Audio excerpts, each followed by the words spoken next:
मुंशी प्रेमचंद के प्रसिद्ध उपन्यास निर्मला के 9वें भाग का वाचन रोशनी की आवाज़ में। कृष्णा के विवाह के बाद सुधा चली गई, लेकिन निर्मला मैके में ही रह गई। वकील साहब बार बार लिखते थे, पर वह न आ जाती थी। वहाँ जाने को उसका जी न कर चाहता था। वहाँ कोई ऐसी चीज़ न थी जो उसे खींच ले। यहाँ माता की सेवा और छोटे भाइयों की देखभाल में उसका समय बड़े आनंद से कट जाता था। वकील साहब खुद आते तो शायद वह चल जाने पर राजी हो जाती, लेकिन इस विवाह में मोहल्ले की लड़कियों ने उनकी वह दुर्गत की थी कि बेचारे जाने को क्या नाम न लेते थे। सुधा ने भी कई बार पत्र लिखा, पर निर्मला ने उसे भी हिला हवाले कर दिया। आखिर एक दिन सुधा ने नौकर के साथ लिया और स्वयं ही आ धमकी। जब दोनों गले मिल चुकी थीं तो सुधा ने कहा, तुम्हें तो वहाँ जाने को मानो डर लगता है। निर्मला, हाँ बहन, डर तो लगता है। ब्याह की गई 3 साल में आई, अब की तो वहाँ उम्र ही ख़त्म हो जाएगी। फिर कौन बुलाता है और कौन आता है। सुधा, आने को क्या हुआ, जब जी चाहे चली आना। वहाँ वकील साहब बहुत बेचैन हो रहे हैं। निर्मला, बहुत बेचैन, रात को शायद नींद ना आती होगी। सुधा, बहन तुम्हारा कलेजा पत्थर का है। उनकी दशा देखकर तरस आता है। कहते थे घर में कोई पूछने वाला नहीं, न कोई लड़का न बाला जिसे जी बहलाएं। जब से दूसरे मकान में उठाए हैं बहुत दुखी रहते हैं। निर्मला, लड़के तो ईश्वर के दिए दो दो हैं। सुधा, उन दोनों की तो बड़ी शिकायत करते हैं। जिया राम तो अब बात ही नहीं सुनता, तुर्की बतुर्की जवाब देता है। रहा छोटा, वह भी उसी के कहने में आता है। बेचारे बड़े लड़के की याद करके रोया करते हैं। निर्मला, जियाराम तो शरीफ था, वो बदमाशी कब से सीख गया। मेरी तो कोई बात न टालता था, इशारे पर काम करता था। सुधा, क्या जाने बहन, सुना कहता है आप ही ने भैया को जहर देकर मार डाला। आप हत्यारे हैं। कई बार तुमसे विवाह करने के लिए ताने दे चुका है। ऐसी ऐसी बातें करता है कि वकील साहब रो पड़ते हैं।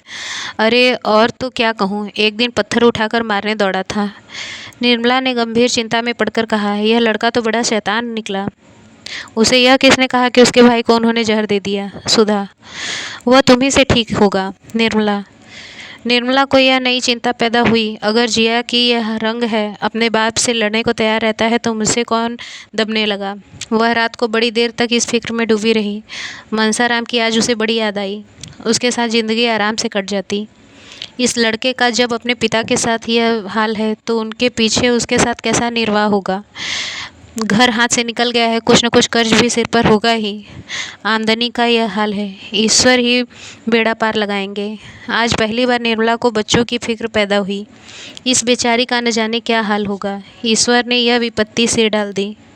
मुझे तो इसकी ज़रूरत ही नहीं थी। जन्म ही लेना था तो किसी भाग्यवान के घर जन्म लेती। बच्ची उसकी छाती से लिपटी हुई थी। माता ने उसको और चिपटा लिया, मानो कोई उसके हाथ से छीन ले जा रहा है। निर्मला के पास ही सुधा की चारपाई भी थी। निर्मला तो चिंतज्ञ सागर में गोता खा रही थी और सुधा मीठी नींद का आनंद उठा रही थी। क्या उसे अपने बालक की फिक्र सताती है। मृत्यु तो बूढ़े और जवान में भेद नहीं करती। फिर सुधा को कोई चिंता क्यों नहीं सताती। उसे तो अब कभी भविष्य की चिंता से उदास होते नहीं देखा। सहसा सुधा की नींद खुल गई। उसने निर्मला को अभी तक जागते देखा तो बोली, अरे अभी तक तुम सोई नहीं। निर्मला, नींद ही नहीं आती। सुधा, आंखें बंद कर लो, आप ही नींद आ जाएगी। मैं तो चारपाई पर जाते ही मर सी जाती हूँ। वह जागते जगाती भी हैं तो खबर नहीं होती। न जाने मुझे क्यों इतनी नींद आती है। शायद कोई रोग है। निर्मला, हाँ बड़ा भारी रोग है, इसे राज रोग कहते हैं। डॉक्टर साहब से कहो दवा शुरू करें। सुधा, तो आखिर जागकर क्या सोचूं। कभी कभी मैके की याद आ जाती है तो उस दिन ज़रा देर से आँख लगती है। निर्मला, डॉक्टर साहब की याद नहीं आती। सुधा, कभी नहीं। उनकी याद क्यों आए। जानती हूँ कि टेनिस खेल कर आए होंगे, खाना खाया होगा और आराम से लेट गए होंगे। निर्मला, लो सोहन भी जाग गया। जब तुम जाग गई तो भला यह क्यों सोने लगा। सुधा, हाँ बहन, इसकी अजीब आदत है, मेरे साथ सोता है और मेरे साथ ही जागता है। उस जन्म का कोई तपस्वी है। देखो इसके माथे पर तिलक का निशान है, बाहों पर भी ऐसा ही निशान है। जरूर कोई तपस्वी है। निर्मला, तपस्वी लोग तो चंदन तिलक नहीं लगाते। उस जन्म का कोई धूर्त पुजारी होगा। क्यों रे, तू कहाँ का पुजारी था, बता। सुधा, इसका ब्याह मैं बच्ची से करूँगी। निर्मला, चलो बहन, गाली देती हो। बहन से भी कोई भाई ब्याह करता है। सुधा, मैं तो करूँगी चाहे कोई कुछ कहे, ऐसी सुंदर बहू और कहाँ पाऊँगी। ज़रा देखो तो बहन, इसकी देह कुछ गर्म है क्या? मुझको मालूम नहीं होता है। निर्मला ने सोहन का माथा छूकर कहा, नहीं नहीं, देह गर्म है। यह ज्वर कब आ गया? दूध तो पी रहा है ना सुधा? अभी सोया था तब तो देह ठंडी थी, शायद सर्दी लग गई होगी। उठाकर सुलाए देती हूँ, सवेरे तक ठीक हो जाएगा। सवेरा हुआ तो सोहन की दशा और भी खराब हो गई। उसकी नाक बहने लगी और बुखार और भी तेज हो गया। आंखें चढ़ गई और सिर झुक गया। न वह हाथ पैर हिलाता था, न हंसता बोलता था, बस चुपचाप पड़ा रहता था। ऐसा मालूम होता था कि उसे इस वक्त किसी का बोलना अच्छा नहीं लगता। कुछ कुछ खांसी भी आने लगी थी। अब तो सुधा घबराई। निर्मला की भी हराए हुई कि डॉक्टर साहब को बुला लिया जाए, लेकिन उसकी बड़ी बूढ़ी माता ने कहा, डॉक्टर हकीम साहब का यहाँ कोई काम नहीं है। साफ तो देख रही हूँ कि बच्चे को नज़र लग गई है। भला डॉक्टर आकर क्या करेंगे? सुधा, अम्मा जी, भला यहाँ नज़र कौन लगा देगा? अभी तक तो बाहर भी कहीं नहीं गया। माता, नज़र कोई लगाता नहीं बेटी, किसी किसी आदमी की दीठ बुरी होती है, आप ही नज़र लग जाती है। कभी कभी माँ बाप तक की नज़र लग जाती है। जब से आया है एक बार भी नहीं रोया। चोचले बच्चों की यही गति होती है। मैं इसे हुकूमतें डर रही थी कि कुछ न कुछ अनिष्ट होने वाला है। आंखें नहीं देखती हो कितनी चढ़ गई हैं, यही नज़र की सबसे बड़ी पहचान है। बुढ़िया महरी और पड़ोस की पंडिताइन ने इस कथन का अनुमोदन कर दिया। बस महंगू ने आकर बच्चे को मुंह देखा और हंसकर बोला, मालकिन, यह दीठ ही है, जरा पतली पतली तीलियां मंगवा दीजिए। भगवान ने चाहा तो सांझ तक बच्चा हंसने लगेगा। सरकंडे के 5 टुकड़े लाए गए। महंगू ने उन्हें बराबर करके एक डोरे से बांध दिया और कुछ बुदबुदाकर उसे पोले हाथों से 5 बार सोहन का सिर सहलाया। अब जो देखा तो 5 तीलियां छोटी बड़ी होने लगी। सब स्त्रियों को यह कौतूहल देखकर दंग रह गई। जब नज़र में किसे संदेह हो सकता था, महंगू ने फिर बच्चे को तीलियों से सहलाना शुरू किया। अब की तीलियां बराबर हो गईं, केवल थोड़ा सा अंतर रह गया।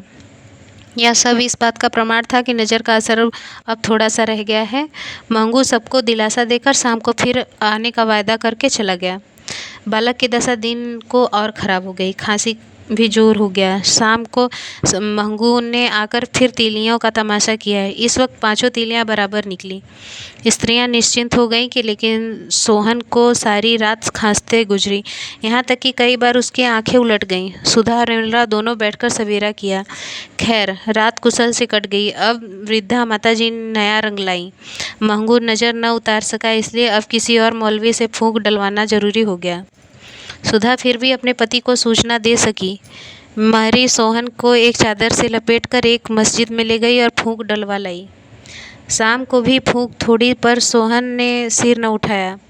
रात आ गई। सुधा ने मन में निश्चय किया कि रात कुशल से बीतेगी तो प्रातःकाल पति को उतार दूंगी। लेकिन रात कुशल से न बीतने पाई। आधी रात जाते जाते बच्चा हाथ से निकल गया। सुधा की जान संपत्ति देखते देखते उसके हाथों से छिन गई। वही जिनके विवाह का 2 दिन पहले विनोद हो रहा था, आज सारे घर को रुला रहा है। जिसकी भोली भाली सूरत देखकर माता की छाती फूल उठती थी, उसी को देखकर आज माता की छाती फटी जाती है। सारा घर सुधा को समझाता था, पर उसके आंसू न थमते थे, सब्र न होता था। सबसे बड़ा दुख इस बात का था कि पति को कौन मुँह दिखलाऊंगी। उन्हें खबर तक न दी। रात ही को तार दे दिया गया और दूसरे दिन डॉक्टर सिन्हा 9 बजते बजते मोटर पर आ पहुँचे। सुधा ने उनके आने की खबर पाई तो और भी फूट फूट कर रोने लगी। बालक की जल क्रिया हुई। डॉक्टर साहब कई बार अंदर आए, किंतु सुधा उनके पास न गई। उनके सामने कैसे जाए और कौन सा मुँह दिखाए? उसने अपनी नादानी से उनके जीवन का रत्न छीन कर दरिया में डाल दिया। अब उसके पास जाते उसकी छाती के टुकड़े टुकड़े हुए जाते थे। बालक को उसकी गोद में देखकर पति की आंखें चमक उठती थीं। बालक हुमक कर पिता की गोद में चला जाता था। माता फिर बुलाती तो पिता की छाती से चिपट जाता था और लाख चुमराने दुलराने पर भी बाप को की गोद न छोड़ता था। तब माँ कहती थी, बड़ा मतलबी है, आज वह किसे गोद में लेकर पति के पास जाएगी। उसकी सोनी गोद देखकर कहीं वह चिल्लाकर रो न पड़े। पति के सम्मुख जाने की अपेक्षा उसे मर जाना कहीं आसान जान पड़ता था। वह एक क्षण के लिए भी निर्मला को न छोड़ती थी कि कहीं पति से सामना न हो जाए। निर्मला ने कहा, बहन, जो होना था वो हो चुका, अब उनसे कब तक भागती फिरोगी? रात को चले जाएंगे, अम्मा कहती थी। सुधा से सजल नेत्रों से ताकते हुए कहा, कौन मुंह लेकर जाऊं उनके पास? मुझे डर लगता है कि उनके सामने जाते ही मेरा पैर न थर्राने लगे और सिर मैं गिर न पड़ूं। निर्मला, चलो मैं तुम्हारे साथ चलती हूँ, तुम्हें संभाले रहूंगी। सुधा, मुझे छोड़कर भाग तो न जाओगी? निर्मला, नहीं नहीं, भागूंगी नहीं। सुधा, मेरा कलेजा तो अभी से उमड़ा जाता है। मैं इतना घोर वज्रपात होने पर भी बैठी हूँ, मुझे यही आश्चर्य हो रहा है। सोहन को यह बहुत प्यार करते थे बहन, न जाने उनके चिंतक की क्या दशा होगी। मैं उन्हें ढांढस बंधा दूंगी, आप ही रोती रहूंगी। क्या रात को ही चले जाएंगे? निर्मला, हाँ, अम्मा जी तो कहती थी कि छुट्टी नहीं ली है।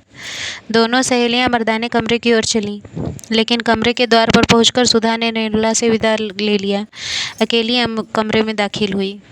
डॉक्टर साहब घबरा रहे थे कि न जाने सुधा की क्या दशा हो रही है।